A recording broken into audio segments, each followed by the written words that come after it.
নমস্কাৰ বন্ধু বান্ধৱীসকল পুনৰবাৰ সকলোকে স্বাগতম জনাইছোঁ আমাৰ জব এডুকেশ্যন ইউটিউব চেনেল জ্ঞান পোহৰলৈ বন্ধু বান্ধৱীসকল পুনৰ আজি অসম চৰকাৰৰ ফালৰ পৰা মুকলি হোৱা নতুন এটা চৰকাৰী চাকৰি আপডেট আজি এই ভিডিঅ'টোৰ জৰিয়তে আপোনালোকৰ বাবে লৈ আনিছোঁ য'ত আপোনালোকৰ বাবে আছে পুনৰ পঞ্চায়ত বিভাগৰ ফালৰ পৰা নতুন চৰকাৰী চাকৰি হয় বন্ধু বান্ধৱীসকল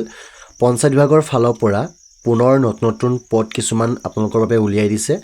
যিখিনি পদৰ কাৰণে আপোনালোকৰ দৰমহা ৰাখিছে ৩০,০০০ টকাৰ পৰা ৩৮,০০০ টকাৰ পৰ্যন্ত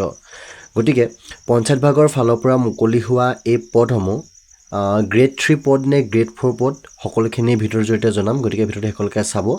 আৰু কিমান কেইটা পদ মুকলি হৈছে লগতে কোনসকলে আবেদন কৰিব পাৰিব অৰ্থাৎ আপোনালোকৰ এলিজিবিলিটি ক্ৰাইটেৰিয়া কিমান লাগিব সকলোখিনি ভিডিঅ'ৰ মাধ্যমেৰে জনাম আৰু লগতে আবেদন প্ৰক্ৰিয়া কি ধৰণৰ হ'ব হবিক জানিবৰ কাৰণে ভিডিঅ'টো সকলোকে চাই থাকিব লগতে আপোনালোকৰ বন্ধু বান্ধৱীলৈ ভিডিঅ' যেন পাৰে শ্বেয়াৰ কৰিব তাৰ উপৰি যদি ভিডিঅ' চাই ভাল পাইছে তাই লাইক কৰিব আৰু চেনেল যদি প্ৰথমে ভিজিট কৰিছে তেনে চেনেল ছাবস্ক্ৰাইব কৰি ৰাখিব বুলি আশা ৰাখিছোঁ আজি ভিডিঅ' পলম নকৰি বলক আজি ভিডিঅ'টো ইয়াতে আমি আৰম্ভ কৰোঁ বন্ধু বান্ধৱীসকল government of Assam commissionerate of panchayat and rural development Panjabari Guwahati 37 ইয়াৰ পৰা আপোনালোকৰ 10/2/2024 এখন নটিফিকেশ্যন মুকলি কৰিছিলে অৰ্থাৎ এটা আমাৰ এডভাৰটাইজমেণ্ট মুকলি কৰিছিলে যিটো আছে আমাৰ advertisement for temporary or contractual post in the office of the commissioner panchayat and rural development Assam গতিকে এখন আমাৰ টেম্পৰেৰী বা কণ্ট্ৰেকচুৱেল পোষ্টৰ কাৰণে এখন এডভাৰটাইজমেণ্ট মুকলি কৰিছিলে যোৱা 10 ফেব্ৰুৱাৰী তাৰিখে আৰু এটা উল্লেখ কৰিছে যে commissioner panchayat and rural development Assam invites online application from eligible candidates who are citizen of India as defined under Article 5 to 9 of the Constitution of India and fulfill the eligibility norms of education qualification, age, work experience, etc. এনেধৰণৰ যদি আপোনালোকে Article 5 to 9 আপোনালোকে যদি এজন Indian citizen হয় তেতিয়া আপোনালোকে বৰ্তমান মুকলি হোৱা পঞ্চায়তৰ এই পোষ্টকেইটাৰ কাৰণে আপোনালোকে আবেদন কৰিব পাৰিব তাই যদি আমি চাওঁ তেন্তে আপোনালোকৰ প্ৰথম যিটো পোষ্ট মুকলি হৈছে এইটো হৈছে একাউণ্ট অফিচাৰ আণ্ডাৰ বিকশিত ভাৰতৰ ফালৰ পৰা আপোনালোকৰ পোষ্ট মুকলি কৰিছে আৰু এটা পোষ্ট মুকলি কৰিছে আপোনালোকৰ IT assistant under PMAY zero ফালৰ পৰা অৰ্থাৎ মুকলি কৰিছে দুটাকৈ পোষ্ট অৰ্থাৎ আপোনালোকৰ একাউণ্ট অফিচাৰ আপোনালোকৰ এটা পোষ্ট মুকলি কৰিছে যিটো আমাৰ বিকশিত ভাৰতৰ আণ্ডাৰত থাকিব আৰু এটা পোষ্ট মুকলি কৰিছে IT assistant under PMAY G আণ্ডাৰত থকা এটা পোষ্ট মুকলি কৰিছে এটা প্ৰথম যিটো পোষ্ট আপোনালোকৰ আছে একাউণ্ট অফিচাৰ যিটো পোষ্ট হয় ইয়াৰ কাৰণে আপোনালোকৰ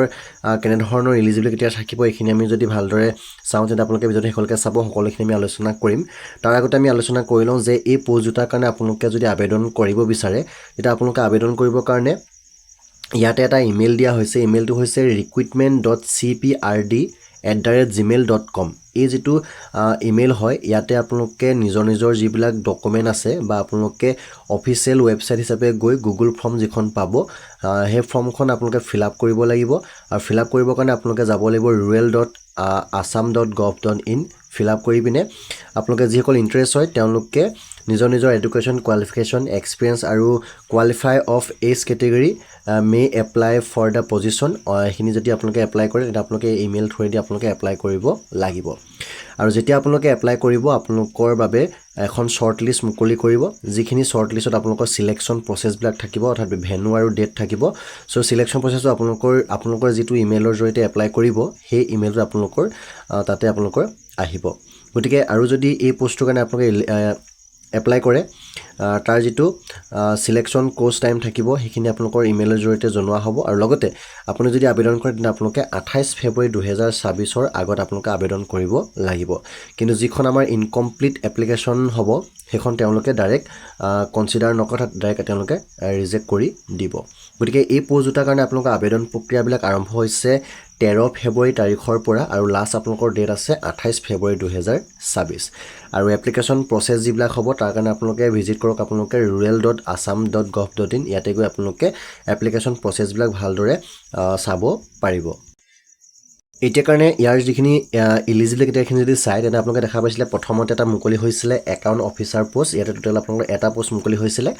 আৰু এইটো হৈছে বিকশিত ভাৰতৰ কাৰণে সো ইয়াৰ কাৰণে যদি আমি কেটেগৰীখিনি চাওঁ তেন্তে আপোনালোকে পোনপ্ৰথমে আপোনালোকে দৰমহা পাব 68,000 পাৰ মান্থ আপোনালোকে দৰমহা পাব আৰু এডুকেশ্যন কোৱালিফিকেশ্যনটো ইয়াৰ কাৰণে আপোনালোকে M.Com কৰা হ'ব লাগিব বা আপোনালোকে MBA কৰা হ'ব লাগিব ফাইনেন্স উইথ আপোনালোকৰ 60% মাৰ্কছ থকাটো হ'ব লাগিব আৰু অৰ্থাৎ আপোনালোকে ডিগ্ৰী কৰা হ'ব লাগিব যিকোনো এখন ৰিকগনাইজ ইউনিভাৰ্চিটি বা ইনষ্টিটিউটৰ ফালৰ পৰা